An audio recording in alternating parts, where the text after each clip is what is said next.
वाराणसी में सीएम योगी पंडित प्रदीप मिश्रा की कथा में पहुंचे व्यास पीठ पंडित मिश्र के पास योगी का आसन लगा। सीएम योगी ने कहा, कौन कहता है कि हम आपस में बटे हैं? कहाँ जातिवाद है, कहाँ संप्रदाय का वाद है, कहाँ उपासना विधि का विवाद है। हम तो एक होकर इस कथा के जरिए राष्ट्रवाद में खुद राष्ट्र के लिए समर्पित कर रहे हैं, एक धर्म योद्धा की तरह हैं। इस कथा का उदाहरण है।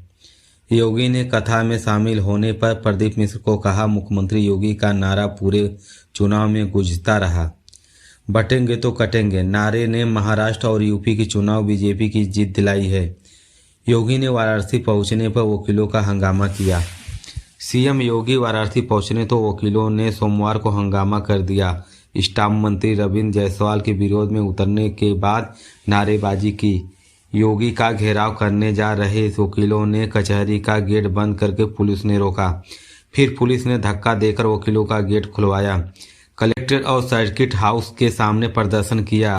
आरोप है कि मंत्री रविंद्र जायसवाल निबंधन मित्र तैयार कर रहे हैं जो वकालत पेश करने का प्रभाव डाले। सीएम योगी ने कहा, इस कथा को सिर्फ भक्त ही सुन सकते हैं, महादेव सुन सकते हैं, बाबा भैरवनाथ, काल भैरव, गंगा और अन्नपूर्णा भी सुन रही हैं। यह सब उन लोगों के मुंह पर एक जवाब है। हमें जाति के नाम पर बांट रहे हैं, उसी के आंखों में खोलने के लिए कथा पर्याप्त है। भगवान वेद प्रस्ताव पुराण के उस पुराणों की रचना की शुरुआत की। वेद व्यास को कहना का पड़ा कि दोनों हाथ जोड़कर बोल रहा हूँ कि धर्म के मार्ग पर अनुसरण करो, क्योंकि धर्म से अर्थ और काम की सृष्टि हो सकती है। मेरी कोई सुनता नहीं है, मगर इस पावन कथा में शामिल किया गया देश के धर्म की बात सुन रहा है। व्यासपीठ अगर सुनने को तैयार हैं तो भक्त सुनने को भी तैयार हैं। व्यासपीठ अगर सुनाने को तैयार हैं तो भक्त भी सुनने को तैयार हैं। इस कथाओं के राष्ट्रीय एकता संबल मिलता है, राष्ट्र धर्म मजबूती मिलती है। सऊदी अरब के जिहाद ने आईपीएल मेगा ऑप्शन का दूसरा दिन चल रहा है। आज सबसे बड़ी बोली हैदराबाद के पेसर मुकेश्वर कुमार पर लगी। उन्हें रॉयल चैलेंजर्स बेंगलुरु के 10.75 करोड़ खरीदा। आज 10 करोड़ पर जाने वाले पहले प्लेयर भुवनेश्वर ही बने। ऑलराउंडर विल जैक्सन मुंबई के 5.25 करोड़ रुपए में खरीदा। उनका बेस प्राइस 2 करोड़ रुपए था। बेंगलुरु ने उनके लिए अपना आरटीएम कार्ड यूज नहीं किया। पिछले सीजन में बेंगलुरु में खेले थे। उन्होंने 8 मैच में 230 रन बनाए थे। उन्होंने गुजरात के शतक लगाया था। उनका स्ट्राइक रेट 175। इस डील के बाद एमआई फ्रेंचाइजी आकाश अंबानी ने आरसीबी की डेस्क पर जाकर हाथ मिलाया। महाराष्ट्र का अगला सीएम कौन होगा, इसका ऐलान आज रात या कल सुबह हो जाएगा। देवेंद्र फडणवीस दिल्ली रवाना हो गए हैं। वह रात में अमित शाह से मिलेंगे। वह रात 10:30 बजे अमित शाह से मिलने बैठक के बाद मुख्यमंत्री का नाम ऐलान हो जाएगा। भाजपा से जुड़े सूत्रों का दावा है कि मुख्यमंत्री पद के लिए देवेंद्र फडणवीस का नाम तय हो सकता है। महाराष्ट्र विधानसभा के नतीजे आने के बाद 26 नवंबर तक सरकार का गठन होना है। इसकी वजह से यह विधानसभा कार्यालय इस दिन खत्म हो रहा है। सरकार गठित न होने पर राज्य के राष्ट्रपति शासन लगेगा। महायुति सोमवार को मुख्यमंत्री के नाम पर ऐलान कर सकती है। भास्कर सूत्रों के मुताबिक एक मुख्यमंत्री और 2 डिप्टी सीएम फार्मूला तय हुआ है। महायुति की पार्टियां में हर 6-7 विधायक एक मंत्री पद का फार्मूला भी फाइनल हुआ है। इस हिसाब से भाजपा के 22 से 24, शिंदे गुट में 10 से 12 और अजीत गुट में 8 से 10 विधायक मंत्री बन सकते हैं। दूसरी तरफ उद्धव ठाकरे का आवास पर मातोश्री हुई। बैठक के आदेश ठाकरे ने विधानसभा के परिषद दोनों सदनों को पार्टी का संयुक्त नेता चुना गया। भास्कर जावत को शिवसेना ने विधायक दल का नेता सुशील प्रभु के चीफ व्हिप चुना गया है। सूत्रों के मुताबिक कांग्रेस के अध्यक्ष नाना पटोले को इस्तीफे की पेशकश की गई है। हालांकि पार्टी ने उन्हें पद पर बने रहने के लिए कहा है। विधानसभा चुनाव के नाना पटोले ने ही कांग्रेस की टिकट बांटी थी। उन्हीं के लीडरशिप के कांग्रेस में 16 सीट जीती थी। पिछले चुनाव में कांग्रेस का शेयर 16.1 था और अब घटकर 12.42 हो गया है। महाराष्ट्र विधानसभा की सीट 288 सीटों में 20 नवंबर को वोटिंग हुई थी। 2019 के मुकाबले इस बार 4% ज़्यादा हुई है। 2019 में 61.4 वोट पड़े थे। इस बार 65.11 वोट हुई है। भारत ने ऑस्ट्रेलिया को बॉर्डर गावस्कर ट्रॉफी के पहले टेस्ट में 295 रन से हरा दिया। टीम ने 5 मैचों की टेस्ट सीरीज में 1.0 की बढ़त हासिल कर ली। दूसरा मुकाबला 6 दिसंबर के एडिलेड से खेला जाएगा।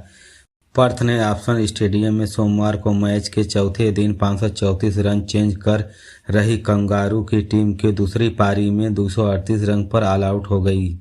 इससे भारत को 6 विकेट पर 487 रन पर दूसरी पारी घोषित कर दी थी।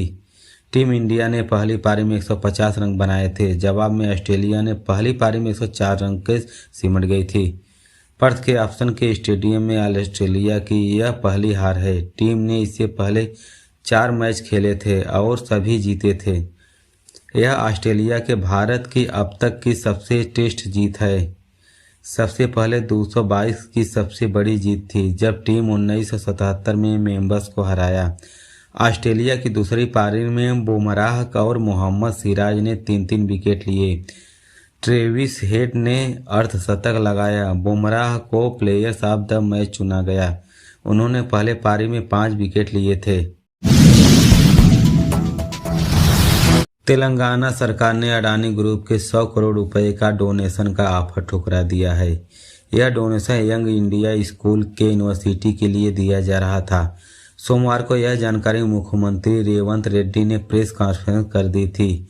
रेड्डी ने कहा, अडानी ग्रुप के मौजूदा विवाद की वजह से फैसला लिया गया। डोनेशन के लिए राज्य सरकार ने मेरी खुद छवि को नुकसान पहुंचाया जा सकता है। सरकार की ओर से रविवार को यह अडानी ग्रुप को एक चिट्ठी भेजी गई थी।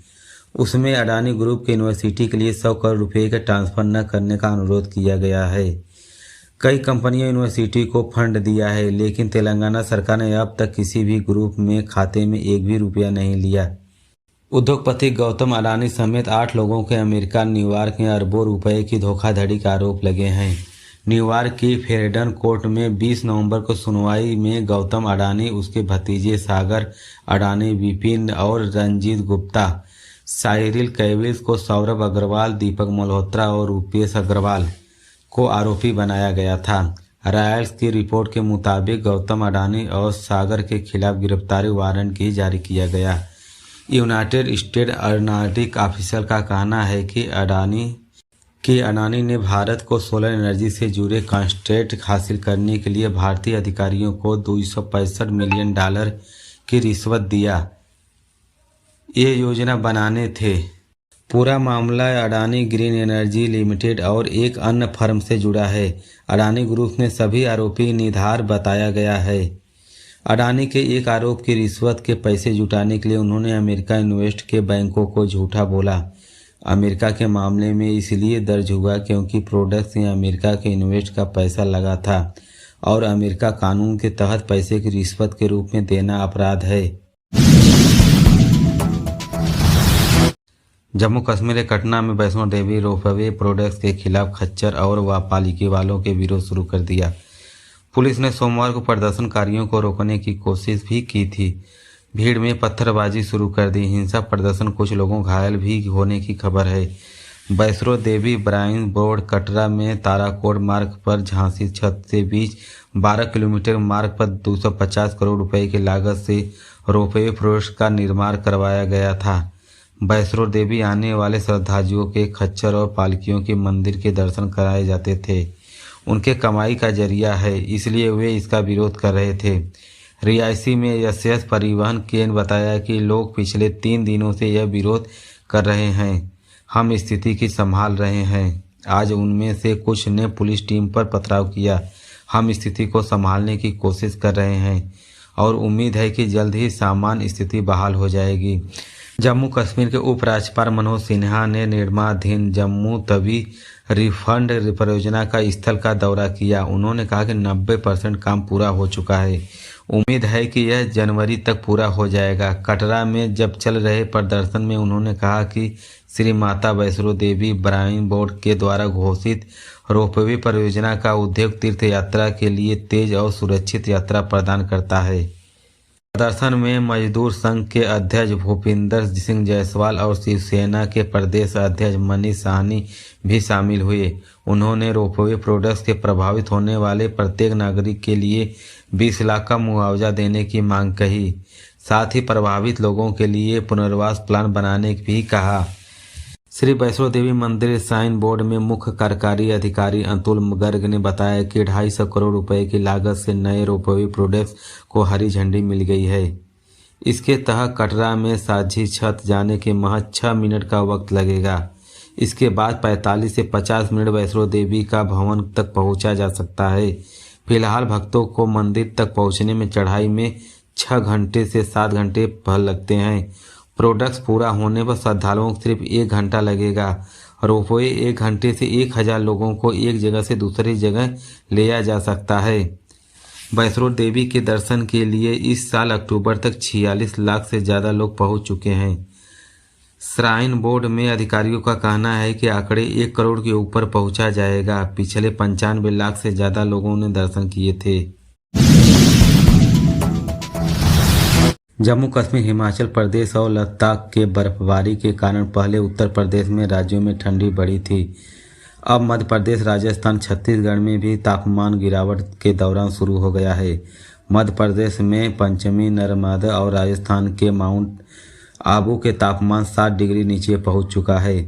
तीनों राज्यों के कई शहरों में पिछले 3 दिन में तापमान 10 डिग्री दर्ज नीचे हुआ है। मौसम विभाग ने बताया कि सोमवार की सुबह 3 राज्यों के अलावा पंजाब, हरियाणा, हिमाचल प्रदेश, दिल्ली, उत्तर प्रदेश में भी कोहरा छाए रहेगा।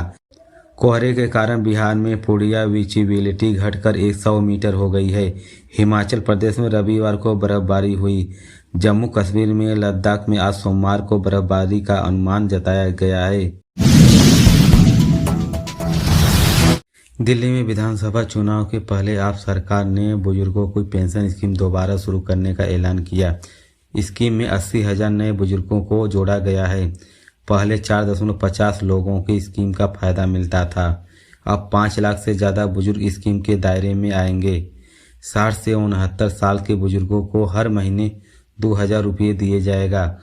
वहीं पर 70 साल के ऊपर बुजुर्गों को 2,500 रुपये महीने दिया जाएगा। स्कीम का ऐलान करते हुए दिल्ली पूर्व सीएम केजरीवाल ने कहा कि बुजुर्गों को आशीर्वाद के वह जेल से बाहर आए थे। वह स्कीम आपको शुक्रिया अदा करने के लिए है। दिल्ली विधानसभा का मौजूदा कार्यालय 23 फरवरी 2025 को खत्म हो रहा है। अगले 2 महीनों में चुनाव हो सकता है। पिछले विधानसभा चुनाव फरवरी 2020 में हुआ, जिसमें आम आदमी पार्टी के बहुमत हासिल किया है और 70 से 62 सीटें मिली थी। अरविंद केजरीवाल ने सोमवार को दिल्ली में प्रेस कॉन्फ्रेंस करते हुए कहा कि देश के बुजुर्गों ने सबसे ज़्यादा पेंशन में दिल्ली जा रही है। अन्य राज्यों का डबल इंजन सरकार है, वह पेंशन बहुत कम है। मध्य प्रदेश, महाराष्ट्र में 500 रुपये महीने और असम में 600 रुपये महीने मिलती है। 2015 में जब हमारी सरकार आई तो हमने दिल्ली में पेंशन दुगुना किया।